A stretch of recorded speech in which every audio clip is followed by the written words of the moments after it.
Genetic socialized manipulation. Irish food. Spirit has no curse on me.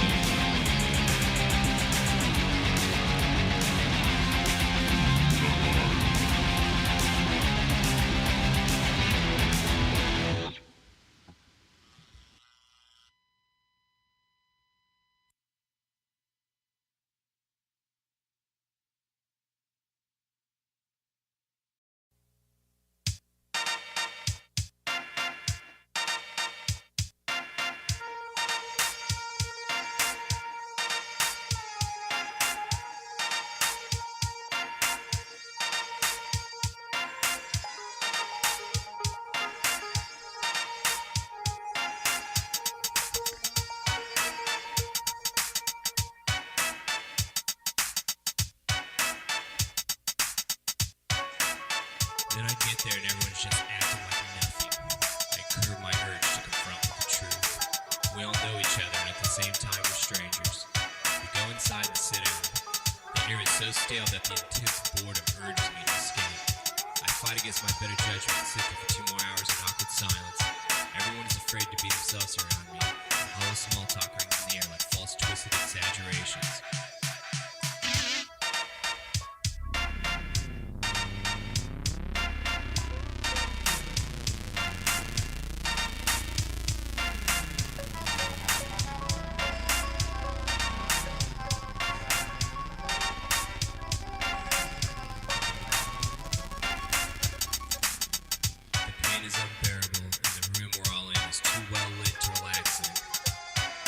Situations like this that make being polite actually rude.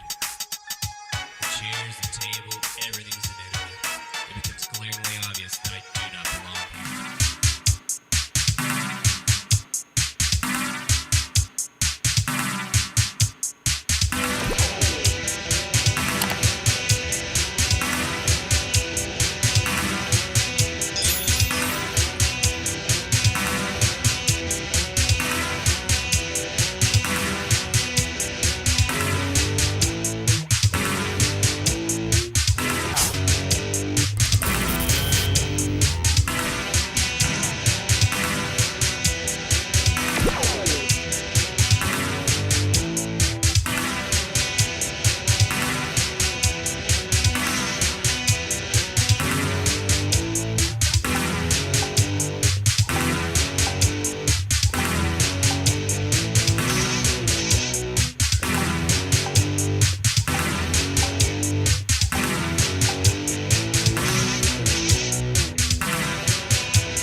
How's it going? Good evening, everybody. I'm back from my few-day break last week. I was not feeling well. It was a kind of strange combination of like seasonal allergies. I don't even know where they're coming from because nothing is blooming here yet, but really irritating, really kind of took me out. So hopefully no more of that moving forward. I'm especially excited about this week because I don't know if you guys know this, but Friday is St. Patrick's Day, which I really like. And we're really going to be trying to go to the parade here because it's a huge deal here where we are. So I'm really looking forward to that. We already bought all of our Irish food. We have corned beef that I will need to season. I used to be able to buy it seasoned, but they didn't have it seasoned here, which just blew my mind because it is such a big deal here. We have potatoes, we have onions, carrots, celery, cabbage. Oh, I guess you don't need celery, you need cabbage, yeah. And we also got Irish soda bread, which was super good too. Now the kind that we got has raisins in it, so it's more like a raisin bread than anything. A lot of fun. Annie and I have been enjoying that today.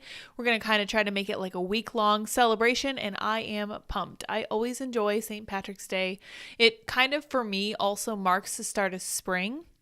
So I'm really going to be appreciating it, hoping you guys do as well.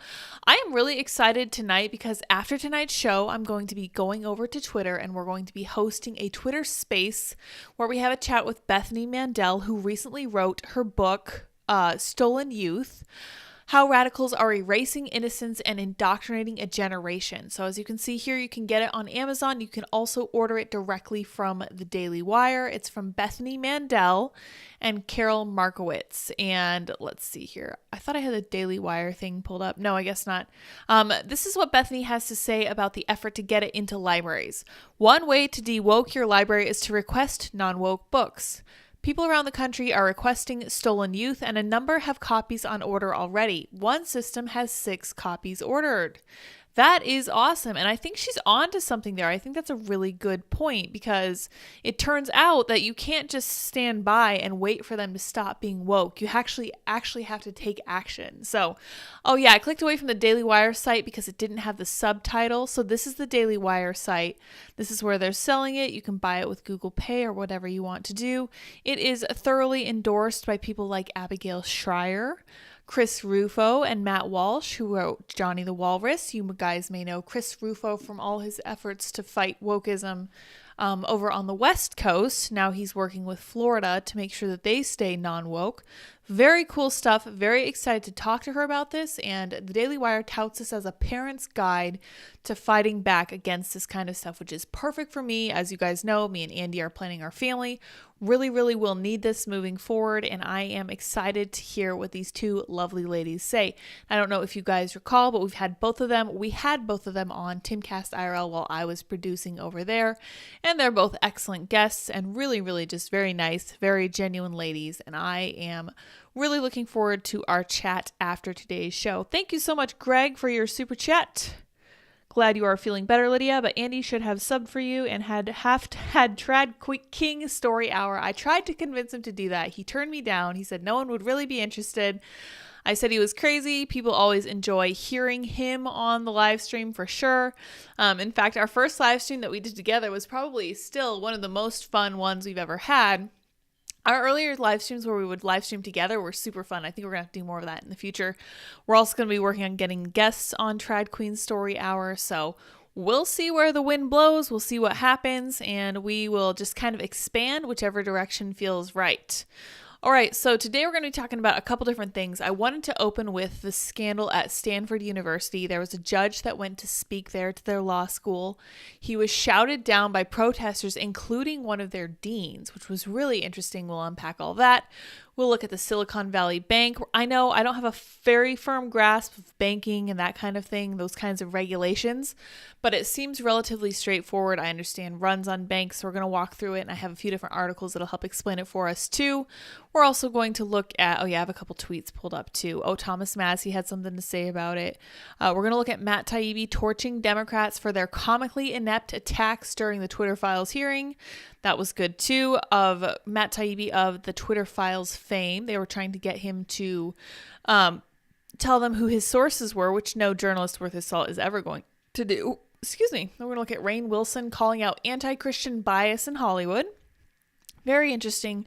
Rainn Wilson is a little bit eccentric. I don't know if you guys recall, but he said something crazy like he was going to change his name to like Thunder or something because of global warming or climate change or whatever it was. But what he has to say about Christianity in Hollywood was very, very interesting, and I think he's spot on. We are going to talk about why I don't use NewsGuard. There actually is a reason, and the Federalist wrote a great paper about it, or a great article on it. And then the editor of a medical journal, the BMJ, is warning trans children in America are being rushed into these gender change surgeries without any psychological support. Completely agree. We'll break down exactly what he has to say since he is a professional. So go ahead and hit like, subscribe, share, all that good jazz. Dip and .r, depending on you. I have Dot right on my feet right now. Dip's been kind of needy today. He was up here on the desk shedding all over me earlier, so hopefully I'm not covered too much in cat hair. I guarantee nothing. All right, let's get into this first article. Let's see if we can see everything. A mob of the best and brightest shouting down a federal judge. They don't have the foggiest. Trump judge, who was heckled by woke Stanford law students and staff, says none are fit to be lawyers. Wow. That's a stunning indictment from a federal judge of law school students. Judge Kyle Duncan called Stanford Dean of Inclusivity profoundly creepy, and you'll see why. said her interrupting him at the lectern was like the therapy session from hell. Oh my goodness. Well, yeah, that's because it was a struggle session. It wasn't a therapy session as such. Stanford apologized to him, but is yet to fire her despite growing calls for it. The Trump-appointed judge who was heckled by law students at Stanford and the school's dean of inclusivity has spoken out to slam their ultra-woke stunt and attack on his free speech, saying none of them are fit to work in America's legal system. For Fifth Circuit Court of Appeals Judge Kyle Duncan has been invited to speak about COVID, guns, and Twitter at Stanford Law's Federalist Society last week, and I believe he was brought in by TPUSA. When he got there, he was interrupted and, quote, mercilessly mocked by a group of liberal students. This should surprise no one. We see this all the time. These people are categorically incapable of hearing an opinion that counters their own, which has really always been kind of interesting to me because I don't know about you guys, but I wrote an article about this and I feel I wrote a Substack piece about this and I feel a need to get into it further because I felt like I wasn't very comprehensive. But when you're a conservative, you are constantly pushed to have to defend your ideas to people who, first of all, they hate you as a person. They see you as an ontologically evil enemy. But beyond that, you also have to be able to defend it from every single angle. You have to think through every possible counter argument. And I don't know about you guys, but I actually think that's really good for your brain. I think that's really good for your argument, and that makes you the stronger person. So when Stanford law students come out and say, we can't possibly listen to someone who might disagree with us, that should make you feel good about the fact that everyone disagrees with you and people are just constantly coming at you with all kinds of slings and arrows, and you're just like, okay, I've heard it. You know, you're not hurting my feelings by calling me names because I'm pro-life, for example. That's probably the most sharp commentary I get from leftists, is that you're pro-life, you don't care about women. Okay, I'm in favor of women living too. I'm in favor of everybody living, especially little defenseless babies. But it's like you get tired of all the slings and arrows. You're kind of like, yeah, I heard it. You're not hurting my feelings anymore. You're not making me feel bad. I've heard it. And I've already prepared a response to you because I've been put in a situation where I've had to listen to your point of view. I think it's good. I think everyone should be forced to listen to points of view that are not their own. Let's go on. They were egged on by the school's dean of equity, Tyrion Steinbach, who took to the lectern in an effort to humiliate Duncan, a conservative judge whose opinions on the same-sex marriage, trans rights, and reproductive rights have stoked controversy in the past. Oh my, a controversial thinker. They put too much text in between these. Let's see if we can listen to this because it's actually a very interesting little conversation they have. Let's see if we can hear it.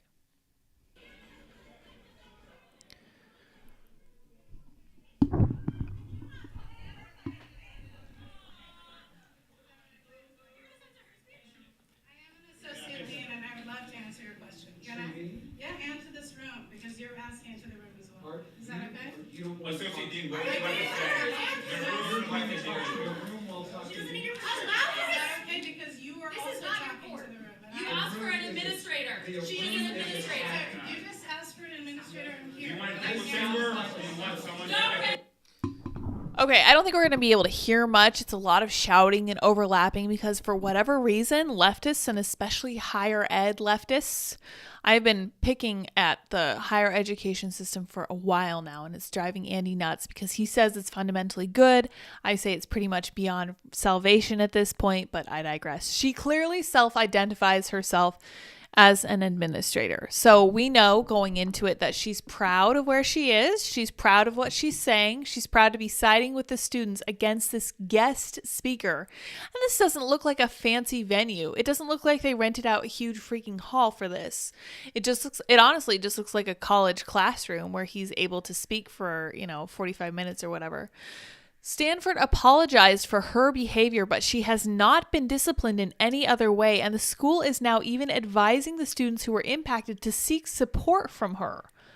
In an interview with Rob Dreher that he published on Substack, Judge Duncan said the entire debacle was an embarrassment that made him fear for the country's future. Yeah, I don't blame him because it really, I don't know about you guys, but it really, really bothers me when instead of allowing someone else to speak, to bring their points of view to light, they shout someone down and make it impossible to hear them. That to me is the antithesis of actual constitutional rights to free speech. That really personally bothers me. It kind of gets under my skin.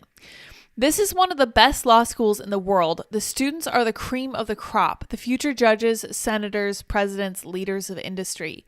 And yet here is a mob of the best and brightest shouting down a federal judge who's been invited to campus and thereby demonstrating that they don't have the foggiest grasp of the basic concept of legal discourse. You have to meet reason with reason. Instead, their operating principle is, if I don't like what you say or think, I will silence you. Unless those students undergo radical change in their whole approach to argument and disagreement, they are unfit to be members of any bar.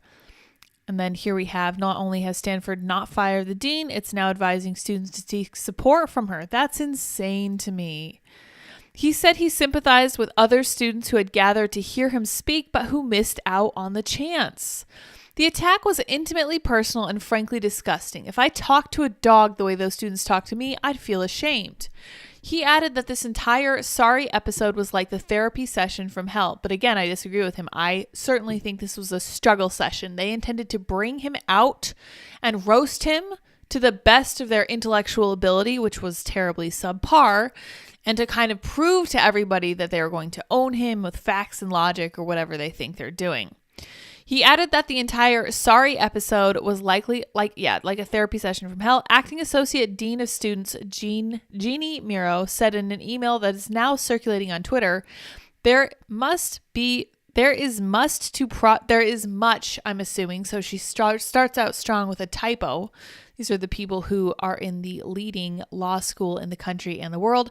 There is much to be processed about Thursday's event and its aftermath, but the focus of this email is to provide you with resources that you can use right now to support your safety and mental health. Oh, I'm sorry. I am so sorry you are having to deal with this difficulty at all. These administrators are on the side of the students. There's a reason these students think the way they do. And it's not just because they're young kids who are wild and crazy. This is the mindset at this Institute of Higher Learning. And this is why I believe higher ed is lost. Completely lost. I'm sorry. It needs to be stripped back down to its roots. We need to seize the endowments. We need to take it right back to wherever it began thousands of years ago. Please reach out to us, to any of us here at SLS, if you would like support or if you would like to process last week's events. She then listed Steinbach and her email address. Students writing for student newspaper, the Stanford Review, said they are calling for her to be fired, as is Judge Duncan, who said Steinbach and others treated the other kids in the room who had gathered to hear him speak like dogs. Dog-ish. Don't feel sorry for me. I'm a life tenured federal judge. What outrages me is that these kids are being treated like dog-ish by fellow students and administrators, he told the Free Beacon. In their article for the Stanford Review, 3 students said it is unclear what Stanford plans to do to prevent such disruption in the future. Firing Dean Steinbach is a good start. The university's apology will be completely meaningless unless concrete actions are taken to rid the administration of anti-speech zealots. I think that if you want to remove all of the anti-speech zealots from the administration, you would have to fire literally all of them. I mean, look at the email that was sent after this horrible, traumatizing debacle, and they literally list the woman who was there calling him out for his horrible sin of not being a far leftist. In her attempted takedown of the judge, Steinbach moaned, "It is uncomfortable to say this to you as a person. It's uncomfortable to say that for many people here, your work has caused harm. And I know that must be uncomfortable to hear. It must be. I'm also uncomfortable because many of the people in the room here I have come to care for." Once again, compassion is a much higher standard for them than actually telling the truth or actually engaging in any kind of debate or any kind of thoughtful dialogue with someone with whom they do not agree. She didn't specify what exactly she was upset with him about, but Duncan is viewed as a villain by the LGBTQ community. That much is very clear. Yeah, the student newspaper, the Stanford Review, is also calling for Steinbach to be fired. Yeah, so That was a really interesting chapter. I am just so disgusted with pretty much the entirety of higher education, but especially these schools who are literally training our politicians and leaders. Like, these are the lawyers that are going to be fighting our battles in court. These are the judges who are going to be presiding over our cases. These are the politicians who are going to be running our country, and it's not anything like it should be. It's the opposite. Our founding fathers would be so ashamed. Let's see if there's more to be read from this article. Yeah, Stanford apologizes after Pius Dean of Equity joined her woke student mob in taunting a Trump-appointed judge who was invited to speak at campus. This much we already know most of. The letter goes on to say that students had a right to protest but not disrupt, and that staff members like Steinbach failed to enforce university policy. So they know this violates their university policy, but they're unwilling to even consider possibly punishing her in any way, and they are directing students to go to her if they are traumatized by the horrific aspect of being exposed to a conservative idea. Let's read their letter real fast, if I can read it. It's very small. Dear Judge Duncan, we write to apologize for the disruption of your recent speech at Stanford Law School. As has already been communicated to our community, what happened was inconsistent with our policies on free speech, and we are very sorry about the experience you had while visiting our campus.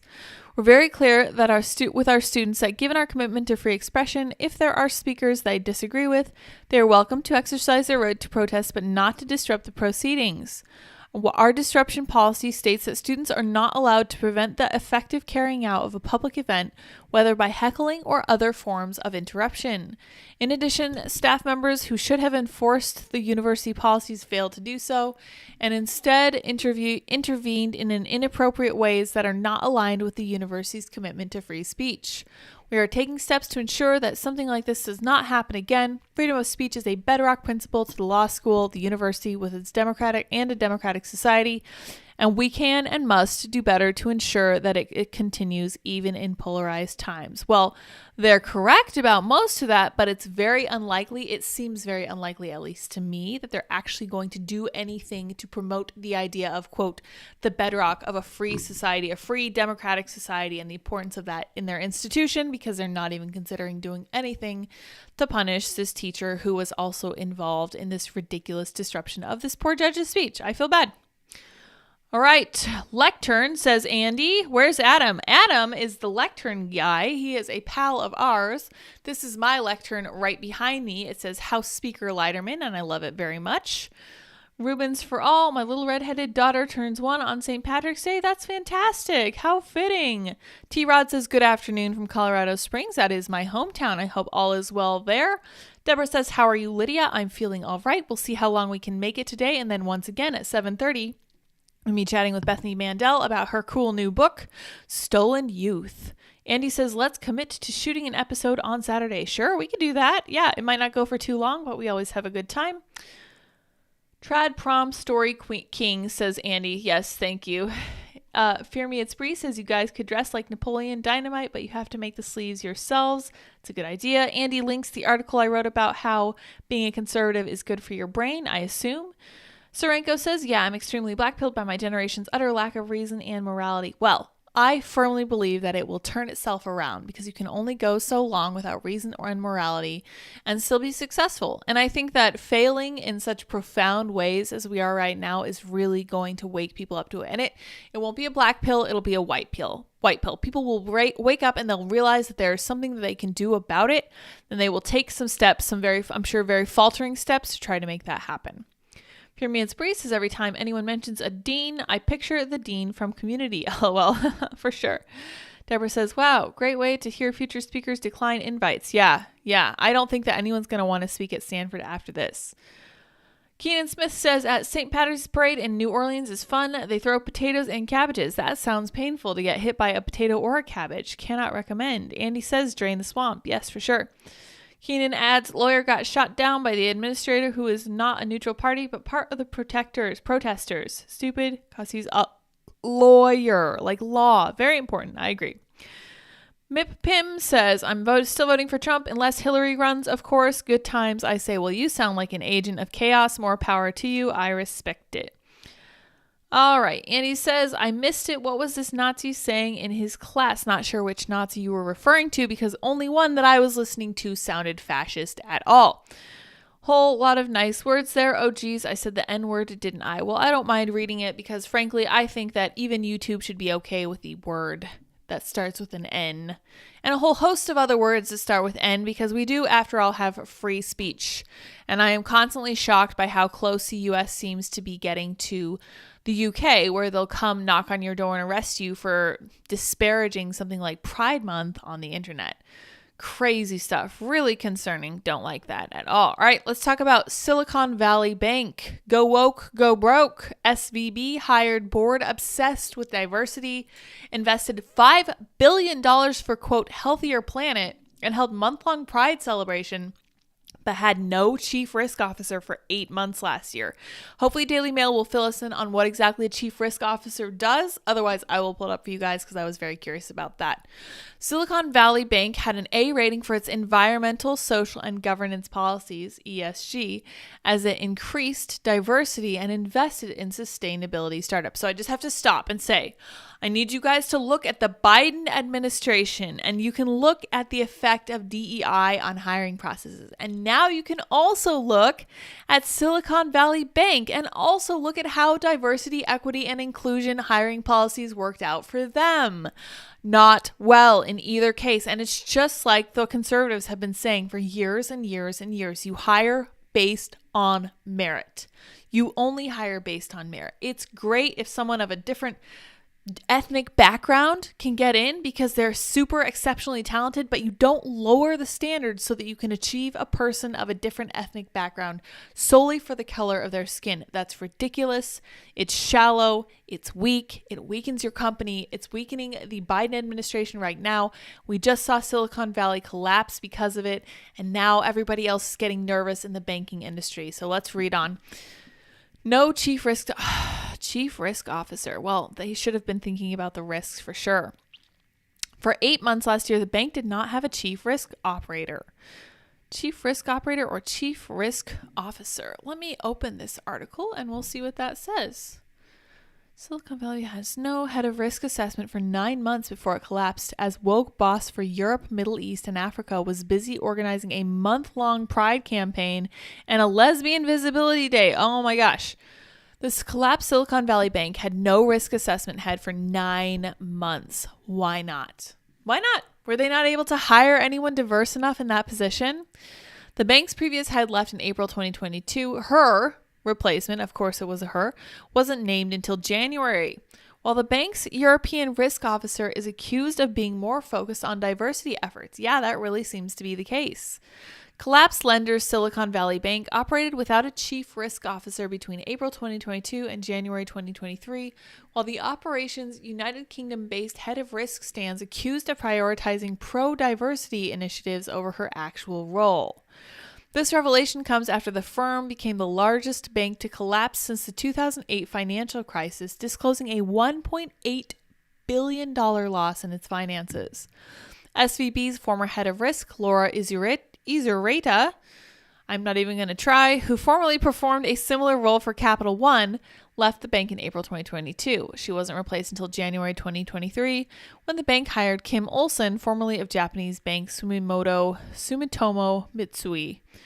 The bank announced Olson's hiring in January with a press release saying she brought 30 years of financial services experience. So one lady left, a new lady was brought on. SVB has an impressive track record of sound growth and remaining true to its strategy of serving the innovation economy. So they helped fund a lot of startups, which is really infuriating to me because now all of these small businesses are going to be negatively affected by their poor choices. But I digress. Let's continue on. I am excited to lead SVB's outstanding risk management team and continue to build SVB's risk management framework and capabilities in this important next chapter of the firm's trajectory, Olson said at the time. The bank's CEO, Greg Becker, credited Olson's deep and multifaceted financial services experience as a senior risk leader and former regulator and bank supervisor position to actively completely lost my place. Forgive me. I'm trying to do more than one thing at once. Let me see where I can find it here. Okay, so multifaceted financial services experience as a senior risk leader and a former regulator and bank supervisor positions her perfectly to actively manage SVB's financial and non-financial risks. Well, how do they feel about that now that their bank has completely collapsed because they were more focused on Lesbian Day of Visibility and their month-long Pride campaign instead of actually taking care of people's money? This was the one thing that came to my attention too.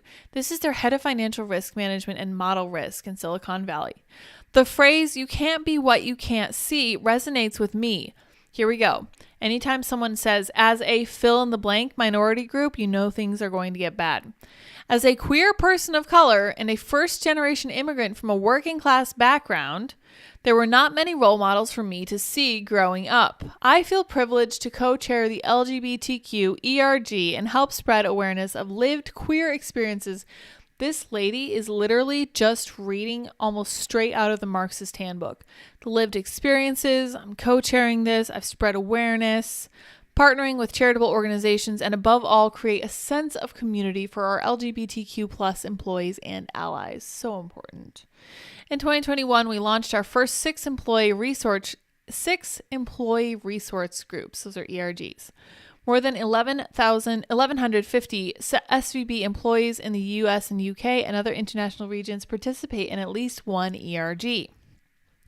Our ERGs raise the visibility of multiple dimensions of diversity in our global workforce and other formal and informal development opportunities. Cheryl Bass, Chair of Veteran and Military Community ERG, and Jay Ursapa, Co-Chair of the EMEA LGBTQ Pride ERG, share their experiences. So they're literally just virtue signaling as loud and as hard as they can with what end goal in mind? Because apparently their end goal wasn't to create an actually cohesive business that actually returned on their investors' money. So this is Jay Ursapa. Yeah, you can't be, oh my gosh, ridiculous. So just woke virtue signaling nonsense. Uh-oh, they can't find the page. So it looks like they actually had a link to her LinkedIn account and they can't find it now, which is interesting. We proactively make it our mission at SVB to ensure our clients, employees, and partners feel listened to and that their voices matter. Okay, some things matter more than making people feel listened to. And I say this considerately because I'm a woman and I understand the importance of a compassionate understanding of how your customer is looking at your bank. Okay, I completely get it, but that's not the highest calling. And I remember when I was working in healthcare and I started looking at all this woke stuff that was coming and I was like, it's coming here soon, isn't it? But I never dreamed it would be anything like the pandemic. And I certainly didn't think it would go into the military, but here we are. It's in everything. And it really should not surprise us that it's, wow. Okay, so these are the largest bank failures in U.S. history. So we have WAMU in 2008. Yep. SVB in 2023. Continental in 1984. IndyMac in 2008. And American Savings in 88. It caused jittery clients to withdraw large balances to avoid any losses. Deposits of up to $25,000 are protected by federal law, but anyone with larger sums tied up now faces losses of their money. Okay, so Daily Mail is not doing a good job with their copy editing today, and I already can't speak, so this is just a deadly combination. You'll have to forgive me, but I really just wanted to highlight that for you guys because it was so telling to me. I was like, look, the entire world right now appears to be completely falling apart because the Biden administration has gone super woke, and now we're literally watching banks collapse because they tried to take the same woke page, the same diversity hiring course from the Biden administration College of Higher Education. This is from Paul Cipula. Harry, I don't know who he is, but he had a good point, so we're going to follow through on this. Harry and Meghan will reportedly lose millions of their collateral in the collapse of Silicon Valley Bank. From my understanding, they did invest in Silicon Valley Bank. Oprah stands to lose $590 million. I saw but couldn't confirm that she had to be physically restrained when she found out she had lost $500 million in her own personal investment. Hollywood elites, climate change companies, and billionaires will be ruined by the woke bank's demise. No wonder Democrat politicians want to bail out SVB. I don't agree. I don't think they will be ruined by this. I think this is exactly why the Democrats want to bail them out. And I think it's going to work, unfortunately, and I think it'll keep happening until we stop this kind of nonsense. There's just no reason for us to continue doing this because someone pointed out it is in fact socialism for the rich. We should not be bailing them out. Oh my gosh, I have hiccups. Excuse me. Doing really well over here. All right, and Thomas Massie also weighed in. He wanted to keep our eyes on the real enemy. And Thomas Massie said, the Federal Reserve is the unelected judge, jury, and executioner of the economy that can pick winners and losers by manipulating credit and monetary policy to artificially inflate certain investments and investors at the expense of others. I completely agree with him. So let's look at this article he put in there as well, and then we'll move on. With the impending bank bailout and stagflation trap, it's time to clip the wings of the Federal Reserve. Yes, yes, yes, yes, yes. Audit the Fed, abolish the Fed, whatever you want to do, something needs to change. But at the same time, there's no one in Washington who is willing to stop the Federal Reserve. It's just never going to happen. We have no free market and never will have one so long as the Federal Reserve exists in its current form. Wow, this author is not pulling any punches. I love it. It is the unelected judge, jury, and executioner of the economy that can pick winners and losers by manipulating credit and monetary policy to artificially inflate certain investments and investors at the expense of others. Years of unnaturally low interest rates have enriched well-connected woke elites at the expense of consumers and savers. Now that their Ponzi scheme is coming due, with the collapse of one of the wokest banks and the vicious cycle of stagflation and reliance on loose money, it's time for conservatives and GOP presidential candidates to revisit the idea of either abolishing or severely limiting the role of the Fed. For the past several generations, the Democrat Party thrived on class warfare. Democrats claimed that conservatives elevated the wealthy at the expense of the working class simply because they didn't support free stuff and redistribution of wealth through an extremely progressive income tax on legitimately earned wealth. But it turns out that their policies have actually artificially enriched the wealthy and harmed the middle class consumers and savers. But unlike with our policies, the wealthy never earned those tendentious favors, nor are they constitutional. Interesting word. In many respects, the Federal Reserve has more power than all three branches of government put together. Yes, that's true. Yet the members never stand for re-election. For years, the Federal Reserve has created endless inflation and loose credit with near zero interest rates and by buying up trillions of dollars of securities and treasuries. It distorted the market, allowed woke banks like Silicon Valley Bank to overextend themselves, and even became the primary leader for solar financing in America based on monopoly money. Now that the Fed inevitably was forced to hike interest rates to curb some of the historic inflation it helped create, Silicon Valley Bank, along with Signature Bank in New York, the bank Barney Frank joined when he left Congress, collapsed and was taken over by the FDIC. That was the other bank that collapsed today. But just like a frustrated teen losing video games, the Federal Reserve and the Treasury Department are pulling the plug on the game so their buddies don't lose. Remember, until Friday, SVB's CEO, Gregory Becker, was on the board of directors at the San Francisco Fed. There you go. There you go. And once you start noticing stuff like that, you can never stop because it's everywhere. It never goes away. There's so much overlap between all of these different organizations. It's very hard to look at the way things are right now and say that there's anything in there that's not completely corrupt. It's one big game of, by, and for the politically connected venture socialists. Wow, that's a great turn of phrase, venture socialists. Less than 10 hours after Treasury Secretary Janet Yellen promised there would be no new bank bailout, the Federal Reserve issued a statement Sunday evening announcing a spectacular bailout of every penny of deposits both at SVB and at Signature Bank. Except this one, unlike in 2008, won't even require a vote in Congress because the Federal Reserve and the Treasury Department have the backhanded tools to print money, even though we have reached the statutory debt limit.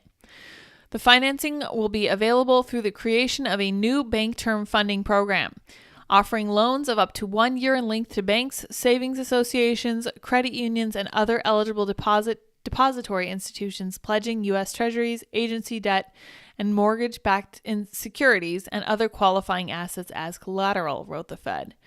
These assets will be valued at par. The BTFP will be an additional source of liquidity against high-quality securities, eliminating an institution's need to quickly sell those securities in times of stress.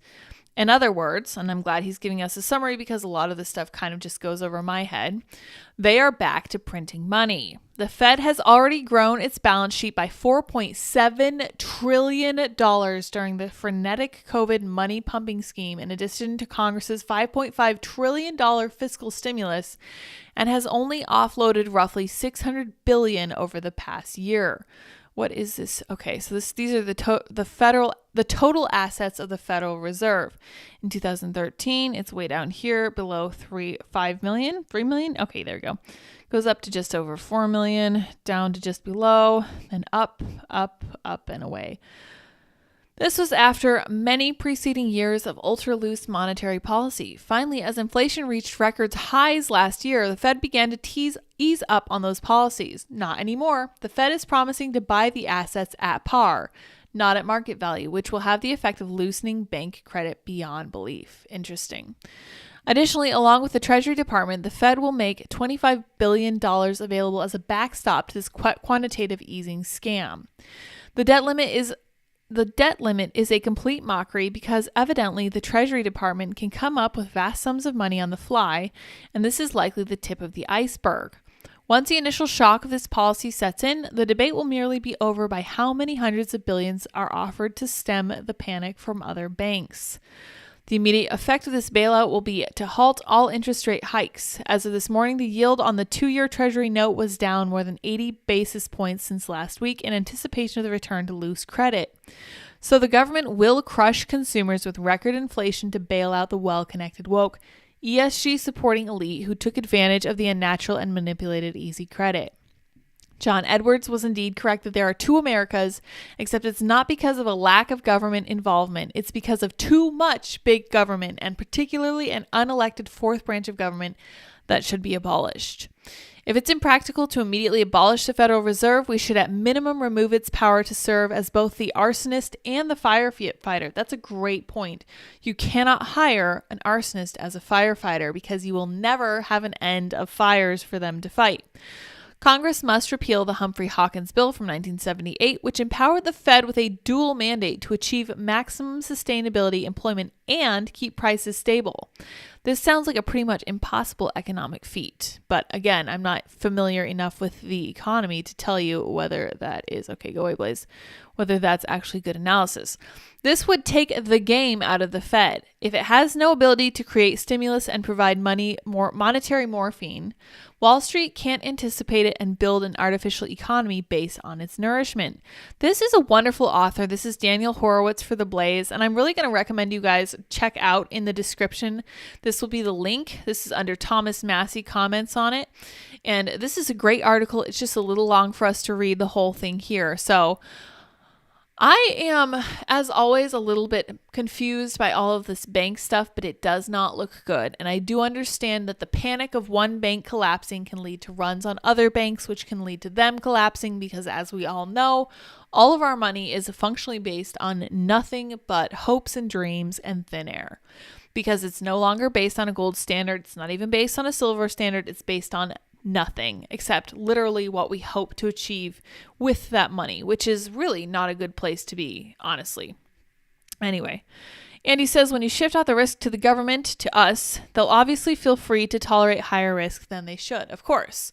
Well, it's a little bit like when you offer to pay for college through the government for a lot of these people, then the schools are just like, okay, so we're just going to increase the price of school to insane amounts, and people will still be able to go to college, and the government will just keep giving us money, and it'll be fine. Everyone wins, right? Students can get in. We get the loans from the government. We get the endowments. Everything's great. Keenan says you can't use explosive devices in the Fight Club. They have to be themselves. They have to hit themselves in the face. Interesting analysis. And he says, Zach, the free market system needs to be better than the status quo, not better than some imaginary utopia in the sky. Free markets will have failures, but you won't see worse than what we have. Yes, this is far worse than an actual free market would have made. And it's certainly much, much worse than any kind of money that had been stapled to some kind of gold standard. Andy says CU Boulder would be a hoot. Anywhere speech occurs, free speech is the great default policy. I completely agree. Yeah, Keenan says free speech for women plus only. Yeah, I saw something about that. Women plus are who's going to be replacing actual women. Mip Pim says the market without free speech should correct itself. The market without free speech should correct itself. Not sure what you're referring to there. It sounds like you're combining two different stories. Kanan says people go to a bank to put their money instead of under the mattress, but the bank only cares about what happens on the mattress. That is a great point. Completely agree. Yeah, that's what happens when you're super woke. You really can't be and also take good stewardship care of people's money. All right, so we're going to close that chapter. Maybe more to talk about SVB tomorrow. Maybe other banks collapsing for sure. Let's look at what Matt Taibbi has to say, because he was quite the hero of the moment at the end of last week, which I did not get to cover because I was under the weather. Matt Taibbi torches Democrats for comically inept attacks during Twitter Files hearing. I don't know if you guys watched this hearing, but it was Matt Taibbi and Michael Schellenberger just being blasted by Democrats for the audacity of exposing. So funny to me, because they were the ones who were saying we had nothing to do with this. And then when it came out in the Twitter Files that they were 100% using all their backdoors to influence big tech to do what they wanted, they were very uncomfortable. There was a serious deer in the headlights look. Now what they're trying to do is they're trying to get people like Matt Taibbi and Michael Schellenberger to tell them who gave them this information about the Twitter Files. Taibbi tells Brian Kilmeade mainstream media outlets have become partners with the government. That's correct. And Matt Taibbi is not right-leaning. He never has been. He did not care for Trump. He didn't like any of that stuff. But he was one of the earlier people to notice that we were having serious division. He wrote, I think, Hate Inc. that I actually read on my way to my interview with Timcast. And I was like, this is really good stuff from somebody with whom I completely disagree politically. This is a person who has good ideas, period. And I don't care where he falls on the political spectrum. Very, very smart person. Twitter Files journalist Matt Taibbi slammed House Democrats for their comically inept attacks during heated Capitol Hill hearings last week.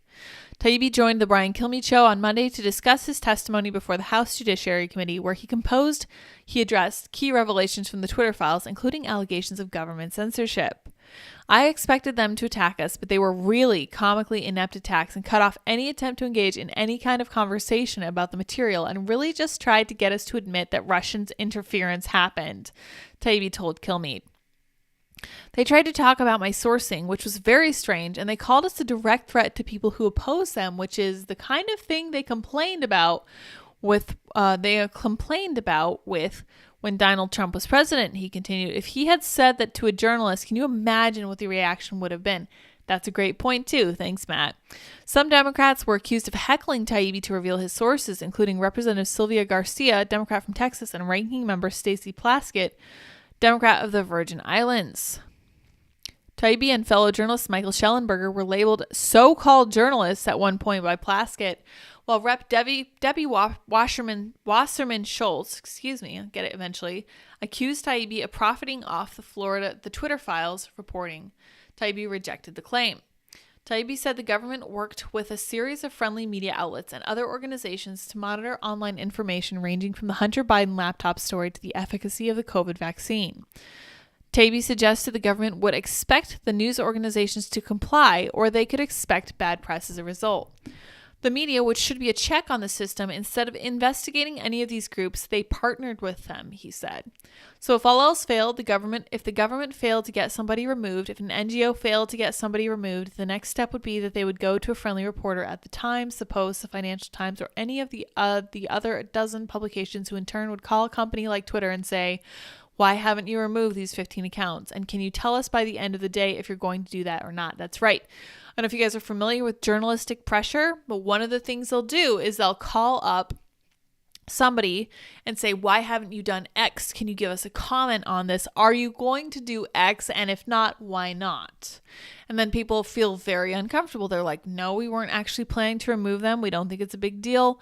But they continuously get pressure from these journalists. And this is why the mainstream media is another branch of the Democratic Party because they are actively actually weaponized to do all of this stuff to kind of keep these people in line. The company learned that if they didn't do that, they could expect some bad headlines by the next day.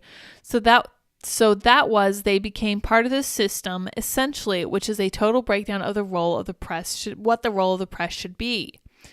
Critics have worried the bombshell Twitter files signaled a broader indication of the government's infringement upon First Amendment rights as questions continue to linger surrounding the overreach. And as a result, some Democrats are even moving away from the party, citing its intolerance for civil liberties, Taibbi noted. I think the hearing exposed some things about the change in the Democratic Party and its intolerance for civil liberties, which is a new thing, he said. It's one of the things that attracted a lot of us to the Democratic Party once upon a time, and seeing the way they played out, I think changed a lot of minds. That's great. So really appreciate Matt Taibbi. He's one of those people who is not just going to say what he thinks you want to hear. He is more focused on telling people the truth than on being nice or on getting along with people. So let's see. Oh yes, this is from the latest Twitter files, calling out the censorship industrial complex in his latest Twitter files. Yeah, so he released a few that I really wanted to comment on Thursday and Friday. Taibbi testified before the House Judiciary Subcommittee looking into weaponization of federal government. Independent journalist Matt Taibbi put the censorship industrial complex in a preview of his contentious testimony about his reporting on the Twitter files. He revealed there was a direction within Twitter to monitor all tweets from the personal accounts of Donald Trump and Joe Biden.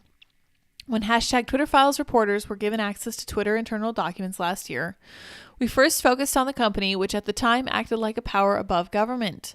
But Twitter was more like a partner to the government, Taibbi wrote, sharing screenshots of internal emails from government agencies. With other tech firms, it held a regular industry meeting with the FBI and DHS and developed a formal system of receiving thousands of content reports from every corner of government, HHS, Treasury, NSA, even local police. Emails from the FBI, DHS, and other agencies often came with spreadsheets of hundreds of thousands of account names for review. Often they would be deleted soon after. He noted that one disinfo list in particular that was labeled Iranian state-linked accounts included an Iraq War veteran, a former Chicago Sun-Times reporter, and the progressive news outlet Truthout. Others targeted anti-Ukraine narratives last year. Matt's tweet says Twitter told this to reporters who asked about the story contemporaneously. Moreover, after this story broke, Twitter's Roth wrote, that is a tongue twister, I make no apologies. There have been other instances in which domestic actors created fake accounts. Some are fairly prominent in progressive circles. But Twitter was more like a partner to the government. With other tech firms, it held a regular industry meeting. Yep, FBI, DHS. Yes. So we came to think of this grouping, state agencies like DHS, FBI, or the Global Engagement Center, along with NGOs that aren't academic, and an unexpectedly aggressive partner, commercial news media, as the censorship industrial complex, he wrote. Who's in the censorship industrial complex? Twitter in 2020 helpfully compiled a list for working groups set in 2020. National Endowment for Democracy, the Atlantic Council's DFR Lab, and Hamilton 68's creator, the Alliance for Securing Democracy, are key. NGOs initially served as a check on corporations and the government. Not long ago, most of these institutions viewed themselves that way. Now, Intel officials, researchers, and executives at firms like Twitter are effectively one team or signal group, as it were. The Substack writer referred to the taxpayer-funded Aspen Institute's Information Disorders Summit in August 2021 as a censorship industrial complex Woodstock, citing a report spearheaded by veteran TV host Katie Couric and DHS's Cybersecurity and Infrastructure Security Agents founder Chris Krebs, along with top executives from Twitter, Facebook, and Google, which concluded that the government should mandate disclosure of data from social media companies having a holding area for influencers guilty of so-called bad behavior, demonetization, and even taking steps to restrict false information, even if it means losing some freedom to access and publish content. So appreciative of what Matt Taibbi and Michael Schellenberger have been up to over there. Barry Weiss was also mentioned in this hearing, although she was not there, in a particularly disrespectful way by that lady Sylvia. I don't recall her last name. She was very, very, very unprofessional and kind of gross with the way she termed that. But I think I'm going to go to this next little thing that I wanted to mention, because at Timcast we used to use NewsGuard. Tim wanted to use it as a kind of counter for his own biases. There's a reason I don't use it, and this is why. NewsGuard claims not to be government funded, but a $750,000 grant suggests otherwise. So here again we have Matt Taibbi and Michael Schellenberger. Americans no longer view organizations profiting from the disinformation business as the good guys, especially when their money comes from our tax dollars. The media ratings giant NewsGuard denied it was government funded after being called out as part of the vast censorship complex during congressional hearings last week. But government records and the company's own public announcement celebrating a nearly $750,000 federal grant suggest otherwise. On Thursday, independent journalists Matt Taibbi and Michael Schellenberger appeared before the House Subcommittee on the Weaponization of the Federal Government to testify about what they had discovered during a review of internal Twitter communications. An hour before the weird hearing began, Taibbi released the latest installment of the Twitter files. Halfway through the thread, titled The Censorship Industrial Complex, he wrote, some NGOs like the GEC-funded Global Disinformation Index or the DoD-funded NewsGuard. So the DoD was directly funding NewsGuard. Now, I knew that NewsGuard was funded at least in part by Microsoft, which in itself made me incredibly suspicious of it because I don't really want, Bill Gates anywhere near any of the information I consume. Not only see content moderation, but apply subjective risk or reliability scores to media outlets, which can result in a reduction in revenue. That's right. Embedded in the post was a picture of a nearly $750,000 award from the Department of Defense to NewsGuard, an organization the independent journalist characterized as a government-funded entity implicated in the censorship complex. In response to Republican Representative Matt Gaetz' question, who is NewsGuard, Schellenberger explained both the Global Disinformation Index and the NewsGuard are U.S. government-funded entities who are working to drive advertisers' revenue away from disfavored publications and toward the ones they favor. In Schellenberger's words, this is totally inappropriate. If we do not take a look at NewsGuard, Gaetz responded, we have failed. Good. I'm glad that Matt Gaetz is aware of this. NewsGuard's co-CEO, Gordon Kravitz, emailed Taibbi the next morning to say there seems to be a fundamental misunderstanding about NewsGuard and our work. Yeah, I bet there is. During the hearing, NewsGuard was inaccurately described as U.S. government funded, he continued, adding, unlike other entities mentioned during the hearing, we are not a nonprofit funded by government grants. We are a business with many licensees paying to access our proprietary data, including government entities that pay to license our data. Okay, NewsGuard, sure. These licenses are only for access to our data and are entirely unrelated to our rating of news publishers. Yeah, I'm sure they are, especially given that the Department of Defense had a backdoor into Twitter as well. I don't think that Michael Schellenberger or Matt Taibbi are stupid, so I'm sure that they did not believe this at all. Kravitz then claimed NewsGuard's work for the Pentagon is targeted at analyzing anti-American info ops from adversaries such as China and Russia. Oh, so you mean like the Patriot Act? Yeah, which we're now seeing turned on American citizens. Cool. Good work, everyone. Our analysts alert officials in the U.S. and other democracies, including Ukraine, about new false narratives. Oh, good. Glad they're including Ukraine in this. New false narratives targeting America and its allies, and we provide an understanding of how this disinformation spreads online. NewsGuard CEO proclaimed. NewsGuard operates in an entirely different manner from the Global Disinformation Index, the CEO told Taibbi, working to separate his organization from others in the censorship complex. Kravitz, claiming to be skeptical of Silicon Valley advocacy groups himself and stressing his longtime work as an editorial writer and conservative columnist for the Wall Street Journal, ended with an offer to answer Taibbi's questions and this rejoinder. So we are not funded by the U.S. government like you. We oppose government censorship, and our ratings of news sources are done in a fully transparent and apolitical manner. I'm sure they are. When it comes to transparency, NewsGuard definitely surpasses the Global Disinformation Index, but its history of ratings news outlets seems hardly apolitical, which is something that we actually found over at Timcast too. While federal grants did not fund the for-profit NewsGuard's nutrition label rating system, the use of private ratings to squelch speech proves problematic, especially when the corporate media giants it promotes as generally reliable botch some of the most significant stories of the day, including the Russia collusion hoax, the Hunter Biden laptop story, many COVID-related stories, and more. That all feels remarkably political to me, does it not to you? In contrast, NewsGuard graded The Federalist, which accurately reported all of those stories, as one of the most unreliable outlets. That's right.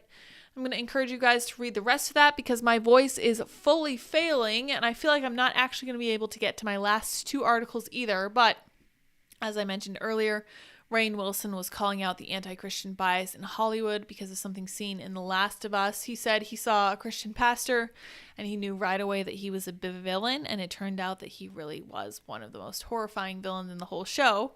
And he figured that out because he, let's see what his tweet is. We'll read this real quick. I do think there is an anti-Christian bias in Hollywood. As soon as the David character in The Last of Us started reading from the Bible, I knew he was going to be a horrific villain. Could there be a Bible reading preacher on a show who is actually loving and kind? Not in Hollywood. Obviously, in real life, many of those pastors exist. We have a wonderful pastor. Everyone at our church is fantastic. But not in Hollywood. You can never give Christians any kind of grace at all. Ever. It's unforgivable.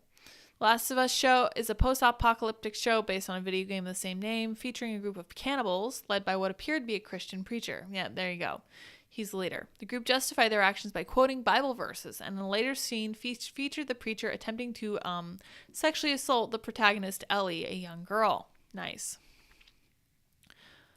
And Daniel Garza points out, defamation of Christians has become the most unoriginal and tired cliche in movies/TV series storylines. Its prevalence is much more than a bias against an entire people.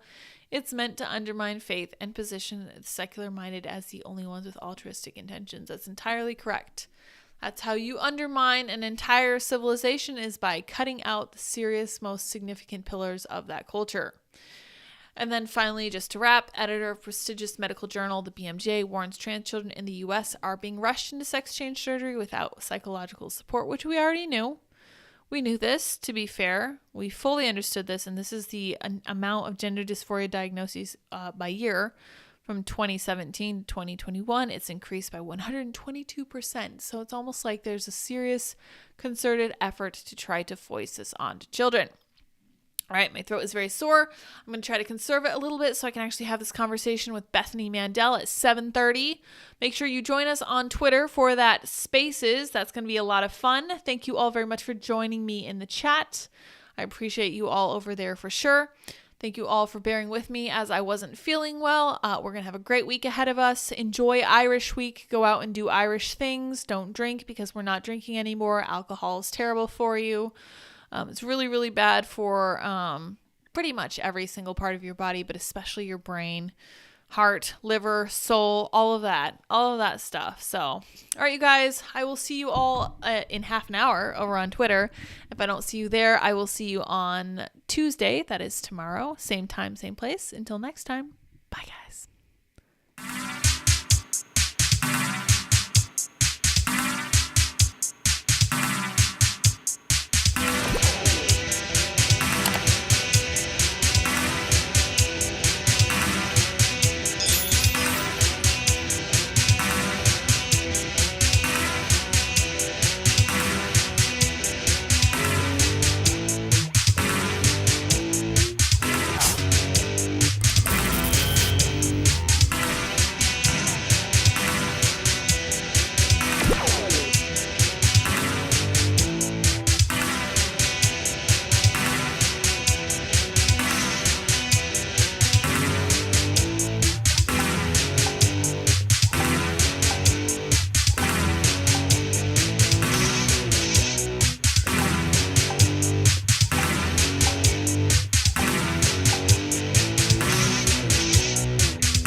How's it going?